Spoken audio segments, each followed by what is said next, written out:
মধ্যে আমি একটু বেশি হেভি খাতে এবার একটু ভয় হয়। আমি কেন জানি এবার অনেক ভয় ভয় রান্না করতেছিলাম। কারণ এত বড় কিছু মানে এতজনের সবার জন্য রান্না করছি। সো একটু ভয় ছিলাম।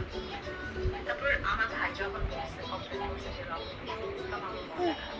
আচ্ছা নাও ভাইয়া, কাছের মানুষের জন্য রান্না আব্দুল দাও, করছি সো তার বোনকে দাও, মানে হাইতকে দাও, অ্যাপ্রিশিয়েট করে খেয়েছে দাও, এটাই আমার জন্য দাও, অনেক কিছু।